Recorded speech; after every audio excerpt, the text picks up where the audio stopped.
Tema 5. El Estado y su forma jurídica. El Estado de Derecho, primera parte.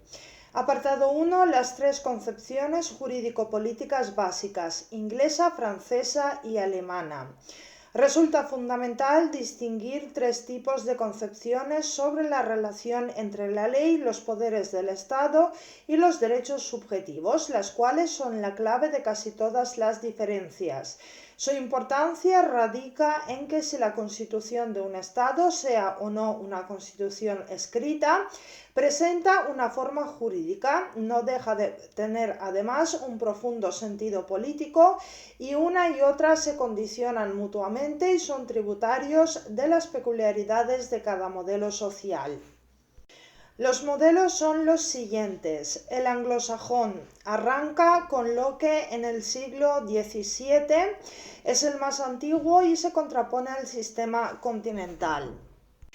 En este modelo, los derechos naturales preestatales anteriores al pacto social permanecen tras este. Al conservarse como naturales, están protegidos judicialmente y son oponibles incluso frente al poder del Estado. Se trata de una concepción muy pragmática que huye de grandes idealizaciones sobre la libertad y se centra en los derechos y libertades individuales, los cuales, pese a su carácter natural, se defienden como parte del sistema jurídico bajo la forma del rule of law, el imperio del derecho.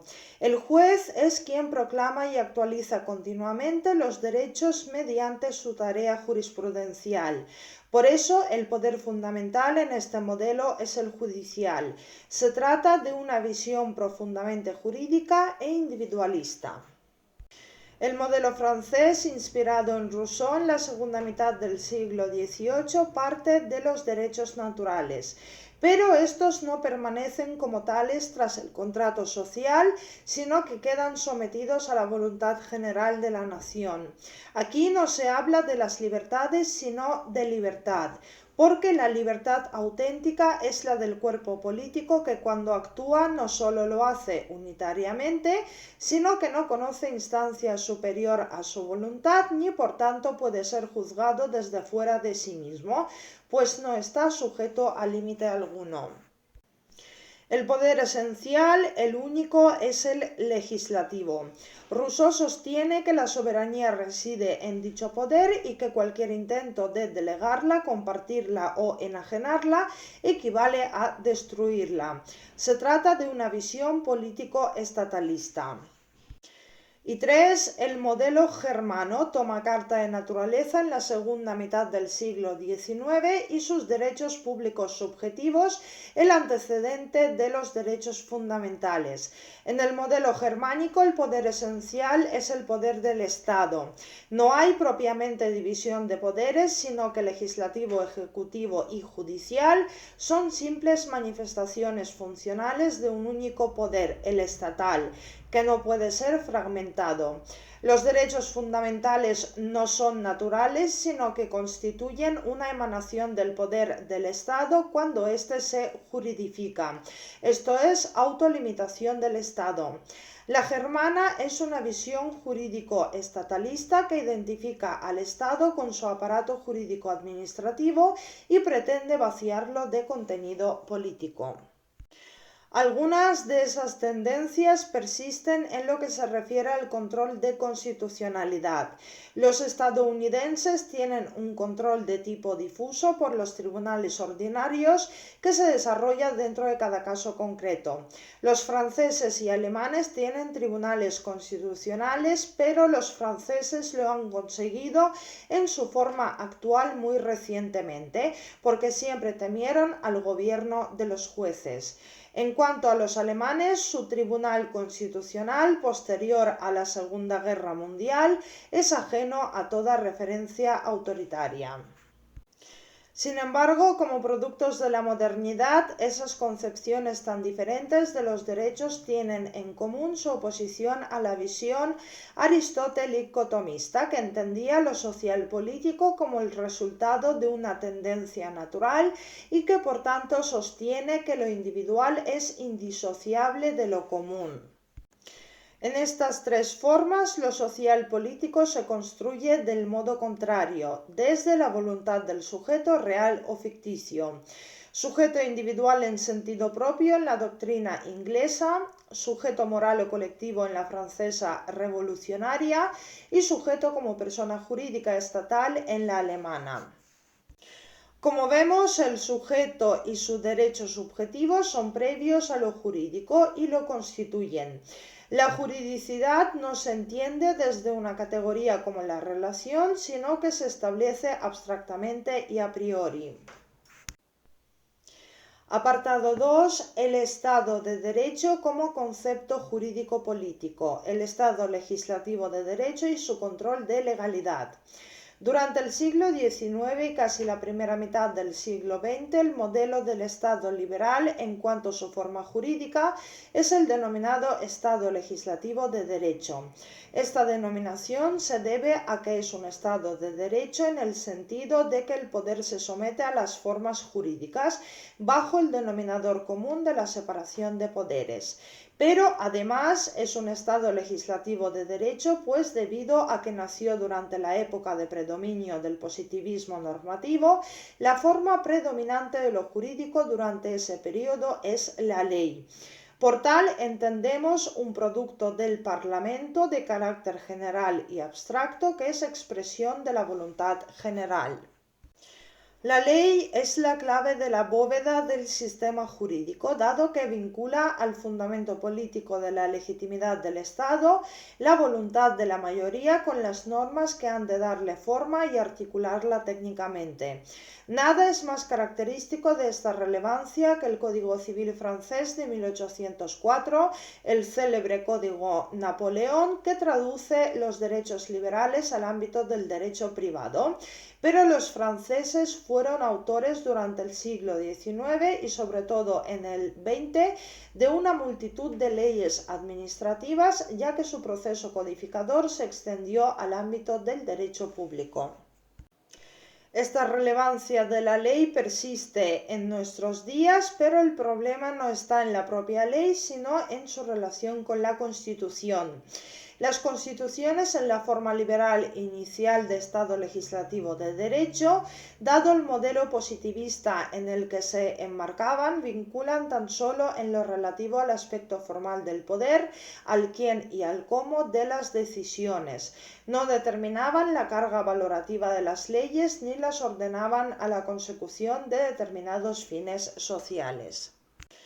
Tales constituciones eran apenas una arquitectura, un diseño organizativo de los poderes y las instituciones del Estado, y la relación entre estas, una mera limitación abstracta del poder.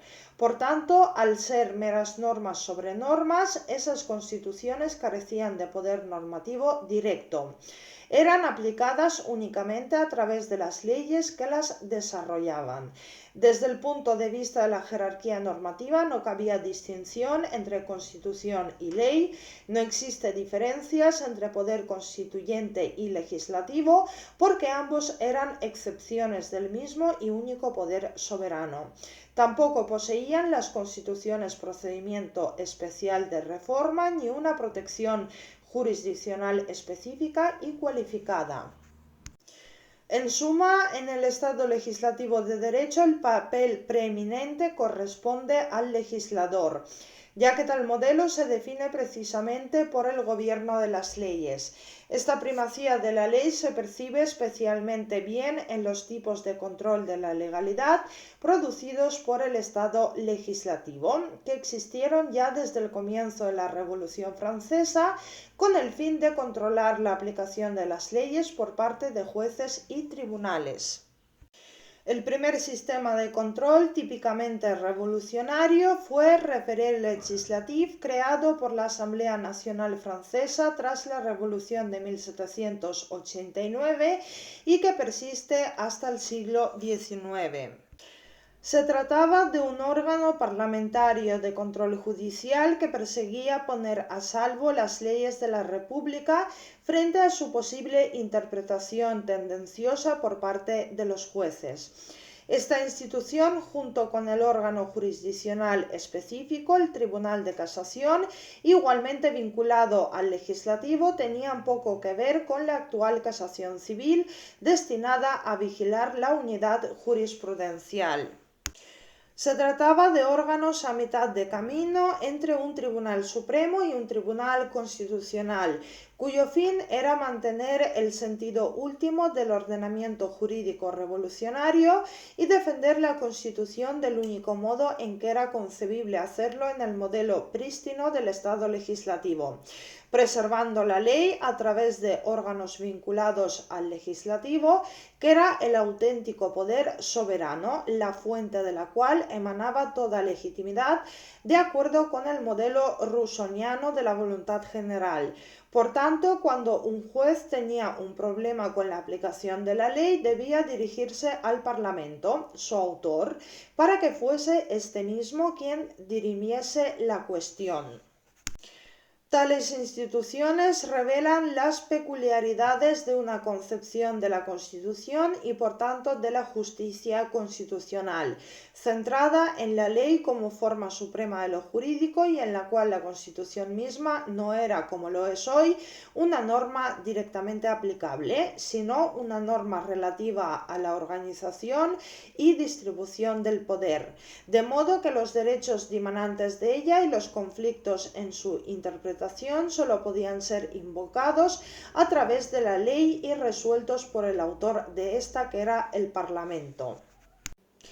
El fin de la etapa revolucionaria, así como la progresiva desaparición del recelo hacia los jueces propio del modelo francés, favorecieron la aparición de sistemas de control constitucional radicalmente diferentes, pero en los cuales continuaba haciéndose patente el Estado legislativo de derecho.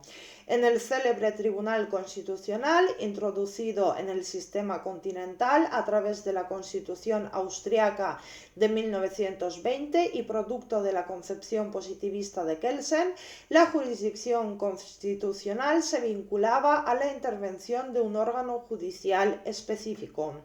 El control constitucional se presentaba como una forma de controlar la adecuación de las normas a la Constitución, lo que ciertamente constituye una novedad, al encomendarlo además a un órgano judicial independiente y no al Parlamento, como en el modo francés. Pero tal sistema en nada se parecía al actual, pues no pretendía juzgar la adecuación de las normas a los valores de la Constitución, sino su validez formal.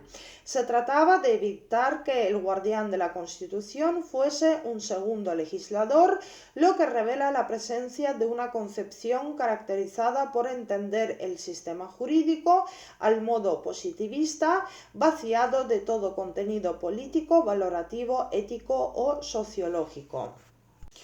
Es fácil detectar aquí en esta enorme diferencia entre instituciones de control de sistemas diferentes y que sin embargo pertenecen a un marco común, pues ambos comparten la ideología del positivismo continental y la forma jurídica del Estado legislativo de derecho.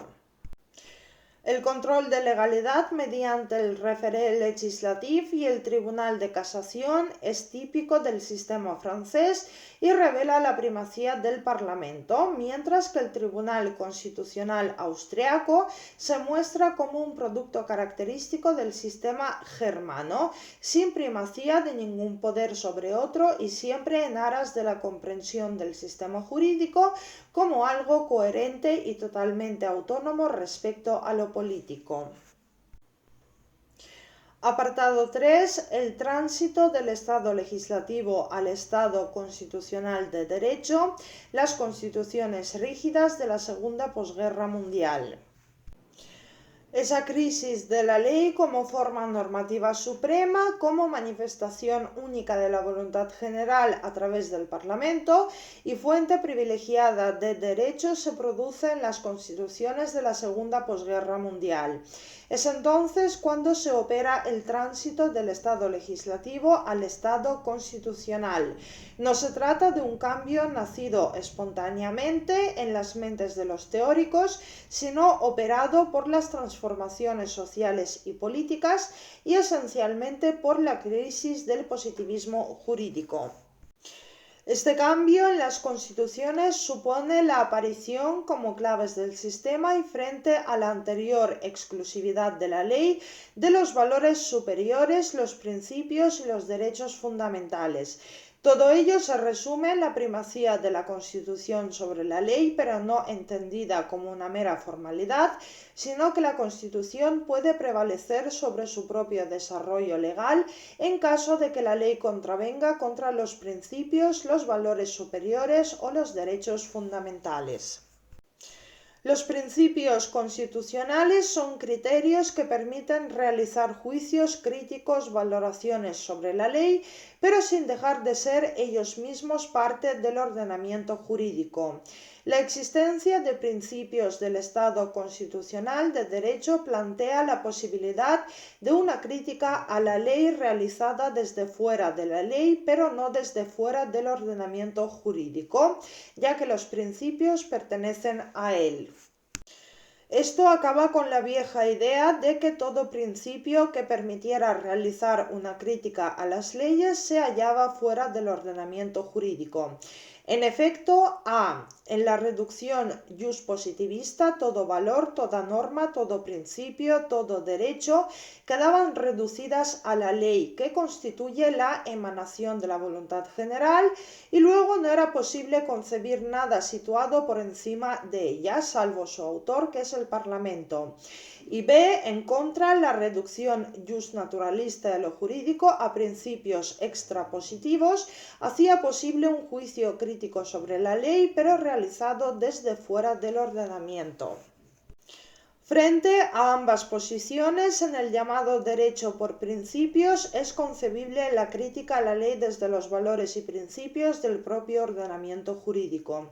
De este modo, la reflexión sobre los principios ha asumido un carácter crucial en el pensamiento jurídico más reciente, a veces hasta el punto de romper el equilibrio existente en el esquema liberal entre constitución, ley e interpretación judicial, transformado radicalmente la caracterización de los derechos. Toda esta transformación fue la respuesta a una necesidad política y social. Al terminar la Segunda Guerra Mundial, el sistema capitalista de mercado fue reformado para evitar las tentaciones revolucionarias. La persistencia de dicho sistema exigía ciertas concesiones a las clases desfavorecidas, y esto se consiguió a través de la fase social e intervencionista del Estado liberal, de la que este modelo jurídico es su herramienta. En el sentido económico-político se pasó del Estado liberal puro al llamado Estado social, el cual no fue en propiedad una forma diferente, sino una modulación de aquel en clave intervencionista y no abstencionista, integrando a los más desfavorecidos y eliminando el riesgo revolucionario. En el sentido jurídico se produjo el desplazamiento desde el Estado legislativo de derecho al Estado constitucional de derecho, y el replanteamiento de la función del Estado se tradujo en la aparición de las constituciones rígidas, provistas de catálogos pormenorizados de derechos fundamentales y de sistemas jurisdiccionales de garantía. La transformación tenía pleno sentido, un modelo de Estado cuyo fin no era la defensa de los derechos civiles y políticos de los ciudadanos mediante la abstención, sino la realización de políticas activas de justicia distributiva interviniendo en la economía, y debía traducirse en lo jurídico en el reconocimiento de los llamados derechos económicos, sociales y culturales tendentes a la consecución de una igualdad no formal sino real. Y la conjunción de los valores constitucionales, los principios que los condenaban y los derechos subjetivos que permitían invocarlos, condujo a ese nuevo tipo de constituciones, las cuales, al vincular a los poderes del Estado a la realización de todas esas políticas de garantía de los derechos, desbordaron al modelo anterior del Estado legislativo de derecho caracterizado por la primacía de la ley. Afirma Zagrebelsky que el positivismo jurídico, al negar la existencia de niveles de derecho diferentes de la voluntad recogida en la ley, se cerraba intencionalmente a la posibilidad de una distinción jurídicamente relevante entre ley y justicia. Tal distinción podría valer en otro plano, el plano de la experiencia ética, pero no en el jurídico. Del mismo modo que los derechos eran lo que la ley reconoció como tales, la justicia era lo que la ley definía como tal. La relación ley-justicia se adecuaba perfectamente a la relación ley-derechos. En el nuevo panorama, el principio justicia no puede ser ya un elemento extraño al jurista, algo sobre lo cual se veda toda especulación al entender por justo exclusivamente lo que dice la ley, pues dicho principio está incorporado al propio ordenamiento jurídico como algo plenamente integrado en él, como un contenido que configura el núcleo duro de la Constitución y cuya reforma resulta tan difícil que justifica hablar de constituciones rígidas. Las contraposiciones valores-reglas jurídicas, justnaturalismo-positivismo, extrajurídico-intrajurídico y otras similares se muestran como engañosas. El discurso sobre los principios penetra así en el ordenamiento jurídico merced al Estado constitucional de derecho, que se define gracias a su contenido material, los derechos fundamentales, los valores y los principios, sin que dicho contenido deba ya ser referido a criterios suprapositivos como los que mantenía el justnaturalismo clásico. De modo que la vieja postura positivista radical, según la cual lo jurídico se entiende en términos de mera forma y por tanto toda norma jurídica puede tener cualquier tipo de contenido, desaparece en el nuevo marco.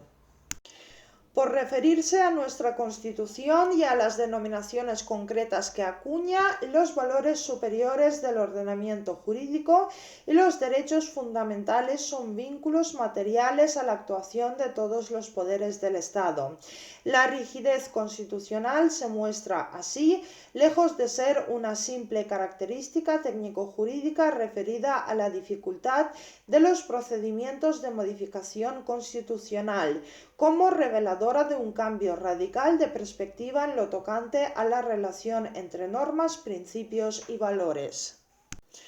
Resumiendo, la rematerialización de la Constitución ha cambiado radicalmente el panorama.